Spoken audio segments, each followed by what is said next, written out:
በሶሻል ሚዲያ ከማውቃቸውም ከማያቸውም እድሜህን የዋጀ ማንነትህን ያረሳ የሰው ሀገር አውሮፓ፣ አሜሪካ የተለያዩ ሀገር እንደሚኖሩ ሰዎች አንተም ከምትኖርበት ኖሮ ሄደህ ያልተቀየርክ ሰዎችን ወገኖችን የማትረሳ ትልቅ ሰው አስተዋይ ሰው እና እውነት ለመናገር በጣም ከሚያከብሩ ሰዎች ነኝ። ማለት እወድሃለሁ እንዳልል ሁሉ ሰው ያወድሃል፣ አያከብሩም እንዳልል ሁሉ ሰው ያከብራል። ብዙ ጊዜ ሚዲያ ላይ ያለው ጭቅጭቅ አለ፣ ስድብ አለ፣ መነታረክ አለ፣ በጎጥ ማሰብ አለ። ብዙ ጊዜ ግን ሳይህ ቲንክ ከአንድ ዓመት ምናምን በላይ በደንብ አንተን ካየው ከአንድ ዓመት ከምናምን በላይ ሆኖኛል በእርዳታ እና ከምንም በላይ ደግሞ በናዲ ጉዳይ እሷ ጋዜጠኛዋ ማን ነበረች? መሲ ጋር የነበረው የመጀመሪያው ኢንተርቪው ያንተን ትህትና፣ ትዕግስት ለአስጨራሽ ኢንተርቪው እንደነበረ ይገባኛል። የመጀመሪያው ኢንተርቪው ለአስጨራሽ ነው። እንዲሁ አጋጣሚ ሰብሰብ ብለን ነበር እያየን ነበር። ምን አይነት ትዕግስተኛ ሰው! እኔ ለምን መሰለህ ፍቄ፣ አንተም እንደምታውቀው ብዙ ጊዜ ከአውሮፓ ከሚመጡ ሰዎች ስትረሱ ምን ነው የሀገር ቤት ሲመጡ የሆነ የጭንቀታቸውን ሊለቁ ደስ ሊላቸው ምናምን ነው የሚመጡት። አብሽር አንተም ደግሞ ቤተሰብ ጥየቃ አለብህ። በየስንት ጊዜው እንደምትመጣ ባላቅም ለጉዳይም ነው የምትመጣው። ቤተሰብ ጥየቃ አለ። ያን ነገር ሳይዝህ ጉዳይ ነው ብለህ ያን ልጅ እውነት ለመናገር ሰው መቼ ቁመን እንሄዳለን፣ መቼ እንደምንወድቅ፣ መቼ እንደምንነሳም አናውቅም። ግን ይሄ ልጅ ከፈጣሪ በታች ይሳካለትም አይሳካለትም እንዲሳካለት ምኞቴ ነው። አንተ የጣርከው ጥረት ግን እልህ አስጨራሽ ነው። በዚህ በኩል እኛ ልክ ነው ወይ እንላለን። እኔ ቪዲዮውን ሳይ 3-4 ነው የምከፋፈለው። ልክ ነው ላለው፣ ልክ አይደለም ላለው፣ ጋዜጠኛዋን እንዴት እንድትጠይቃለች ላለው፣ በዛኛው ደግሞ የጋዜጠኝነት ህግ ግዴታዋን ላለው፣ አንተ ደግሞ በቃ ትህትና ምናምና ኦማይ ጋድ እንደዚህ መሆን ይቻላል፣ እንደ ግል መሆን ይቻላል እንዴ ላለው። የምንድን ነው አሁን የእሱ የዳኒ ጉዳይ አጋጣሚ ሆኖ እንደው በአካል እዛ ሆነን እንጂ ከዛ ፊቶች የነበሩ ሌሎች ታሪኮች አሉ። አብሶ ሶሻል ሚዲያ ላይ አንድ ታሪክ ሲመጣ ብዙ ጊዜ ሰው የማያስበው አንድ ነገር አለ። አንድ ሰው ፊት ለፊት ወጥቶ መናገር ሲጀምር ተበድያለሁ የሚል ሰው ከመጣ የበደለው ሌላ አካል አለ ማለት ነው። ተደርጎልኛል ካለ ያደረገ ሰው አለ ማለት ነው። ብዙ እንትን የምትለው አይደለም። ይሄ ንጽጽር አለ ማለት ነው። እኔ ዳኒንም ሳገኘው እንደውም አንድ ቀን ራሱን አስቀምጬ በደንብ እናገራለሁ። እንደዛን የጠየቅኩት አንድ ነገር የመጀመሪያ ጥያቄ ይሄ ታሪክ ሲወጣ አሁን አንተ ያለበትን ሁኔታ ሲያዩ የልጆች የወደፊት ህይወት አያሳስብህም ወይ ነው ያልኩት። ሌላውን ነገር አይደለም የጠየቅኩት። ምክንያቱም እኔ ራሴን ላጠፋ እችላለሁ ከይቅርታ ጋር በቃ ማለትም ላልለው የማልፈልገው ቃል ቢሆንም በዛ ኮንዲሽን ውስጥ ራሴን ባገኘው የመጨረሻ ውሳኔ የሚሆነው በቃ ልጄ ማደግ አለበት። የኔ ውሳኔ መጥፎ ነው የሚሆነው። ከዚህ በላይ ምንም አልሆንም ፍቄ ነው ያለኝ ካለሁበት ሁኔታ አንፃር። እንደውም አይ ቲንክ በድምፁ ላይ ያለኝ ይመስለኛል እሱ። ከዛ ቀጥሎ ግን የሆነው ምንድነው ሂደቶቹ አሁን ብዙ ሰው ያልገባው አንድ ነገር ምንድነው ሚዛናዊ የሆነ ሳቢ ውስጥ ካልገባን በስተቀር ልንረዳ አንችልም። እዛ ጋር ኢሞሽን የሚያደርግ ነገር አለ አልነበርክም ወይ ብትለኝ እኔ ለምሳሌ ለራሱ ፊት ለፊት እስከ መጨረሻው እናገረዋለሁ። በቃ ልትገባኛ እዛኔም እዛም ያልኩት ያንን ነው። ኩንታል ሙሉ ውሸት ይዛል አንዳንዷን ነው ፒክ ያረከ ሰጠኝ እና እንዴ ዘርግፈው በቃ ያለውን ሀቅ ከዛ እንዴት እንደምናግዝ እንዴት እንደሚሰራ እንዴት እንደሚሆን እናስብበት ነው። እዛ ውስጥም ሆነ ደግሞ ሰውኛ ነገር አለ። ለምን ብለህ የምትጠይቀዋል? ለምን ብለህ ስትጠይቅ ከአይምሮ ህመም ጋር ሊገናኝ ይችላል ይሄ ነገር። ወይም ደግሞ ከሆነ የተፈጥሮ ያደክበት ባህሪ ያለ አይደል? አንዳንድ ሰው እድገት ባህሪው ከተፈጥሮ የመጣ ሊሆን ይችላል ምናምን። የዛን ቀን አሁን እኔም ብትጠይቀኝ ፈዝዤ ነው የገባሁት። ለምን ፈዘስክ ብትለኝ እኔ የምደክምበት ነገር አለ። ከኢንተርቪው በኋላ ማለት ነው።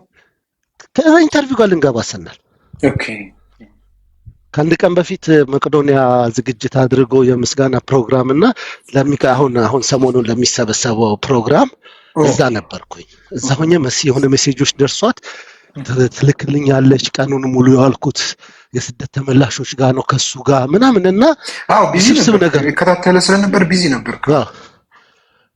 ሰላም ሚሚዬ እንዴት ነሽ? ፍቅሩሻ እመጣለሁ አንድ ጊዜ ችል ጨርስና እኔም ቤት ልግባና በደንብ ይዘምርልናል ብዬ ነው ሚሚዬ። እሺ። እና ልክ እሱን ጠዋት ተነስተን መሲንም ቆይ ብያት ነበረ። እስኪ ቆይ አንዳንድ ነገሮች አወራንና ከዛ ከአንድ ቀን በፊት በነበረው ቆይ መሲ ምናልባት አይ ፍቄ አንተ እኮ የምታወራው ስለ ህግ ነው ምናምን አለች። ወንድሟም እንደዛ አለኝ። አዎ የማወራው በህጉ ደረጃ አሻራ ሰጥቶ ከወጣ በኋላ ይሆን ማንነቱ ምኑም ካለ፣ ከዛ በተረፈ ግን ይሄ ጉዳይ ቢቆይ ይሻላል። አንድ ልንጠቅመው ነው ይሄንን ልጅ ልንጎዳው አይደለም ፍላጎት ያለን፣ ሁለት ያለበትን ሁኔታ እናቀም የሚያመጣው አንድምታ አለ እና ትንሽ የቃላቶች ይሄ ንግግራችን መሀል ላይ ቃብሶ ከወንድሟም ጋር እንትን አደረግንና ኦኬ ነገ ይምጣም ችግር የለውም አልኩኝ። በነጋታው ጠዋት ተነስተን ሄድን። በጠዋት ነው ለዛው መሄድ ነው ተዘጋጅቷል። እኔም ለኢንተርቪው ዝግጁ አይደለሁ። ልንገባ መገናኛ ጋር ስንደርስ ፍቄ ቆይ ዳኒ አንድ ነገር ብቻ ልጠይቅ አልኩት። ትናንትና ለሆነ ሰው የሆነ ነገር ስታሳይ ነበረ እዛ ስደተኛ እንትን ሄደን ተመላሾች ጋር እሱ ነገር ምንድን ነው ግን አልኩት። ከስልኩ ላይ አውጥቶ ነው ለሰውየው ያሳየው። ኦኬ አይ ፍቄ ከኢሚግሬሽን ያወጣሁት ስሜ ነው አለኝ። ሾክ ነው ያንኩት። ማን ነው እሱ? እንግዲህ በቃ ከአንድ ቀን ማታ ላይ ብዙ አውርተናል። ካፌ ያለው ልጅ አለ እናንተ ከሱ ጋር ቁጭ ብለን ሁሉን ነገር አውርተናልና በቃ አትዋሽኝ፣ በቃ እውነቱን ንገረኝና እኔ በቃ በሱ ደንዝዣለሁ። እንደውም የሚገርም 22 ጋር ከዚህ ከንትን ጋር ከንትኑ ስንወርድ ምንድነው ሃይገር ኦሬዲ እዛ ጋር ስንሄድ ሃይገር ባስ ነው። ከዛ ከመገናኛ 22 ያዝናት ስንወርድ ከአንድ ሰውዬ ጋር ሁሉ ልደባደብ በቃ አንገቱን ሁሉ ይዞኝ እሱ በቃ ካንተ ጋር ነው የምጣለው አርጌው አላውቅም። በቀል ውስጥ ለካ እዚህ ጋር የታፈነው እንትን ነው እዛ ጋር ምደነፋው። ከዛ እዛ ስንገባ እኔ ለኢንተርቪውም ዝግጁ አይደለሁኝም። እሱን ነው ኦሬዲ የምጠይቀው ብዬ ያሰብኩትኝ። ያን ሰምተህ ነው ችለው ወደ ኢንተርቪው የገባው? አዎ በቃ ያቺ ደቂቃ ከመገናኛ 22 ያለችው ነችና የደቂቃ እንትን ነች ያለችው። ከዛ በኋላ ውስጤ ይሰለሰላል። ደግሞ ነግሬዋለሁ፣ ይሄንን ሳትናገር ዛሬ ሚዲያው ላይ ብትወጣ እኔ ተናግሬው ነው የምወጣው ነው ያልኩት። በቃ ይሄ መነገር ያለበት ነገር ነው፣ የሚደብቀው አይደለም። ለምን ነፃ በጣም እኮ የሚጠቅመው እኮ ነው። የሚገርም ከመጀመሪያው ተናግሮት ቢሆን የመጀመሪያ ተጠቃሚ ነው፣ አይጎዳው። ለምን በተሳሳተ መውጣቱ እንጂ እሱን እንዲያሸንፍ የሚያደርገው የመቀየሩ ጉዳይ አይደለም። በሱ ማንነት ባልሆነ ማንነት ነው የወጣውና ያ ተደራርቦ ስለነበረ በኋላ እንደውም ኢንተርቪው መነሳቱ በጀኝ እንጂ ሰዎች ሲነግሩኝ ፈዘ ነበር እኮ አሉኝ። እንዴት ትቀልዳላችሁ እንዴ? ባልፈዝ ነው የሚገርመኝ። እንደው አቋርጬ ሁሉ አለጣቴ ተመለስኩ። ተመልሰናል። ይቅርታ እንግዲህ ይገባል። እና ለማንኛውም እውነት ለመናገር ብዙ ነገሮች ከዛም በፊት ብዙ የሚያጨቃጭቁም ሊሆኑ ይችላሉ ምናምን ይነሳሉ። ትልቁ ዓላማ ግን ምንድነው? በዚህ ምድር ላይ በተቻለን አቅም ሌላኛው ወገን እንዲጎዳ አለማሰብ ነው። እውነትን ከሁለት ወገን መስማት ነው። ከዳኒ ጉዳይ ውጭም ቢሆን አንዳንዴ ምንድነው የምንሆነው? ሚዲያ ላይ ስንሆን ቀድመን የሰማነው አፌክት ያደርገናል። ልልህ ነበር እሱ ነገር ያ ቀድመን የሰማነው ይይዘንና ከዛ በኋላ ሪያሊቲ እውነታውን መጋፈጥ አንችልም። ሚዛናዊ አንሆንም ወይ ወገንተኛ እንሆናለን። በጾታ በብሔር በሃይማኖት በምናምን እግዚአብሔርን የማመሰግነው ከሱ የኛ ቤተሰብ ነፃ ወጥተናል። ለማንኛውም ፍቅሩሻዬ እንዴት ነህ? ሚሚዬ እንዴት ናችሁ? አይ ደስ ይላል፣ አሪፍ ነው። ሁሉ ሰላም እንዴት ናችሁ? ሁሉ ሰላም እግዚአብሔር። እሺ ጠይቀኝ፣ ችግር የለም። ወይ በሶሻል ሚዲያው ይሆናል፣ በማህበራዊ ኑሮ ሊሆን ይችላል። ኤኒዌይ ብቻ ባላረኩት የምትለውና አንድ እንኳንም ደግሞ አደረኩት የምትለው ባላረኩት ብዬ በሚዲያ ላይ አይ የለም እንደዚህ ብዬ ምልክ ሪያሊቲው ማለት ነው። ለምን የሚያናድዱ ነገሮች ይመጣሉ በተለያየ ጉዳይ ላይ፣ ግን ያ የመጣው ነገር በመጋፈጤ የመጣውን ደስታ ታያለ። የዛን ሰዓት ፈተናው ባለበት ሰዓት ልትል ትችላለህ። ሪል ግን እንዲህ ተረጋግተህ አስበህ ቁጭ ብለህ አውርተህ እንደዚህ ነው ብዬ የማወጣው ነገር እዚህ ሚዲያ ላይ መጥቼ ምነው ባልመጣው ያልኩበትን ጊዜ አላስታውስም። ሁሌ አመስጋኝ ነኝ፣ መራቂ ነኝ። እንኳንም ደግሞ ሶሻል ሚዲያው ላይ ሆንኩ ምለው ሰው ሲድን አይቻለሁ። ብዙ ነገር አንድ ልጅ አለ የሶስት ኦልሞስት 2 ዓመት ከ6 ወር ሆኖ ከኳታር እናትየው ገብታ ጠይቃም በ10 ቀን ውስጥ ተሰብስቦለት ማቲ በደብራ ተሰብስቦለት እናት ጉበት ቆርጣው ሰታ የዳነ ልጅ። እሱን ሳስብ ብዙ የዳኑ ልጆች አሉ። አሁን የኤልሮይ የኩላሊት ህመም፣ ሌሎች በጣም ብዙ ነገር። የሱ የጻኑ ልጅ ግን ሁሉ ጊዜ እንኳንም በቃ አረኩት እንኳንም የዛን ጊዜ እንደው ተመርጬ ይሄን ነገር እንኳን ገብቼ አገዝኳቸው ብዬ ከምለው ለምን በቃ የልጁ መዳን ከዛ በኋላ እናትየው የነበረችበት ሁኔታ በጣም ብዙ አሉ። በቃ እንዲህ ነው ብዬ ማለል ብዙ የተደረጉ መልካም ነገሮች። የዚህ ህፃኑ ልጅ ግን በቃ አይኖርም ተብሎ መድኃኒት ተቋርጦበት የተሰጠው እድሜ 10 ቀን ነበር። አሁን ድኖ እንግዲህ ወደ 5 ዓመት ሆኖ እየመጣ ነው። ከ2 ዓመት በላይ ስለሆነ ወደ 5 ዓመቱ ይጠጋልና የሱን ልጅ አሁን ከሌሎቹ በላይ በቃ ብዙ የተደረገ አለ። በጣም ብዙ እያየናቸው በቃ መዳን ሲያቅቷቸው የሞቱ ሰዎች አይቻልም ምናምን። የሱ ልጅ ግን ለምን እንደሆነ አላውቅም ውስጥ ያለ በቃ የሆነ ነገር ሳስብ ትዝ የሚለኝ እሱ ነው። አብሶ ሶሻል ሚዲያ ላይ ፈተና ሲሆንብህ አንዳንድ ጊዜ ሰዎች የሆነ ነገር መተው በማይመለከታቸውም ገብተው በሚመለከታቸው ችግር የለብኝም እኔ በማይመለከታቸው መተው የሆነ ነገር ሲዘላብዱ ምናምን ሳይ ፍቄ ትቀልዳለህ እንዴ? የሚታየውን ያ ውስጥ ያለውን ደስታ ሊወስዱብህ እኮ ነው።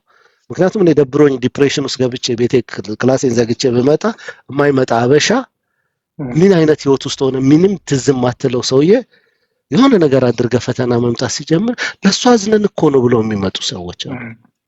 እውነት አዝነው ነው? እውነት ለኔ ተጨንቀው ነው ብለህ ስትል ሰይጣኑ ከዚህ ውጭ ለሔዋን ያላት እኮ ያንን ነው። እባብ ልኮ ሲያሳስታት የሰጣት ምሳሌ እናንተ ገነትን እንዳታዩ እግዚአብሔር ሊያደርጋችሁ ነው ማለትም አይናችሁ እንዳይከፈት ነው ብሎ የሐሰት ምስክርነትን የሰጠውና አንዳንዴ በበጎ በምትወደውም ነገር ይመጣል፣ ደስ በሚልም ነገር ይመጣልና የእውነት እኔ አሁን ለምሳሌ ዛሬ ደስ ብሎኝ ነው ያልኩት። ብዙ ወዳጅ ፍቅሩ አብጤ ነበረ፣ ሶል ቤኪም እንደዚህ ሄደው ለማማ ቤት እየጠየቅኩ ነውና ቤቶች ኤጀንሲ ወይዘሮ ቅድስ ፈቅዳልኝ አልሰጧቸውም እስካሁን። ግን 10 ዓመት አልጋ ላይ የተኙ እናት ናቸው። እንትን ነበር ሄዲና ምንድነው የሚባለው ኮንፈርት የተገዝቶ የተቀመጠ ነበረና እሱን እኔ ማድረስ አልቻልኩም ነበር። ዛሬ ሄደው ሰጥተዋቸው ሰብሊ ነች የገዛችላቸው የልጄ እናትና ሴትዮዋ ፊት ላይ ያየሁት ደስታ አለ። የዛሬ 2 ወር 3 ወር እሳቸው ጋር ሲሄድ በዓል ድቅቅ ብሎ የነበሩ ምንድነው ለውጡ ብዬ ትዝ ሲለኝ ወተት ነው። ኢንሹር ወተት ተገዝቶ ለ3 ወር ተልኮላቸዋልና ሶሻል ሚዲያ ላይ ባገኘ ነው አክሰስ ነው ያ። ዛሬ እሳቸው ራሱ የላኩትን ቪዲዮ አለ። በቃ ይሄው ከእግዚአብሔር በታች በምድር ላይ እናንተን ሰጥቶኝ ሲሉ ከዚህ በላይ ምን ጸጋ አለ? እንኳንም ይሄ ሶሻል ሚዲያን ተጠቀምኩት እንኳንም የኔ አይደለም ብዬ በምክንያት ነው የመጣሁት። በነገራችን ላይ የ14 ዓመት ልጅ ጆሹዋ የሚባል 12 ዓመት ነው ምናምን ልጅ የሰፈሬ ልጅ ነች። በአጋጣሚ ሆኖ ያኔ ግን አላውቅም ነበረ እውነት ለመናገር። ፋሲካ የእሷ ልጅ ራሱን እንትን ይሄ ምንድነው ውድድር አድርገው ትንፋሽ መያዝ ነው ምናምን ተብሎ ራሱን ባጠፋበት ጊዜ ቲክቶክን እንዴ ዋይ ነው ታልኩኝ። ልጄም አባት ሶሻል ዩቲዩብ ለምን አትጠቀምም ምናምን ሲለኝ በጣም በጉጉት ፍላጎቱ ስለነበረው ተመስገንዬ እንዴት ነሽ ነይ ግቢ እስኪ ምን አዲስ የሰማሽው ነገር አለ በዛሽ ልጅ ጉዳይ እና ከዛ አንፃር ነው የገባሁበት። ከገባሁበት በኋላ ግን እርግጠኛ በቃ እንኳንም ዩቲዩብ ነበረ ያኔ ከሱም ጋር የተነጋገርነው የነበረኝም ረጅም ጊዜ ዩቲዩብ ነውና እንኳንም ቲክቶክን ቀድሜ ጀመርኩት። ዩቲዩብ ላይ ገብቼ ቢሆን ኖሮ ትችት ነው የምታቀርበው።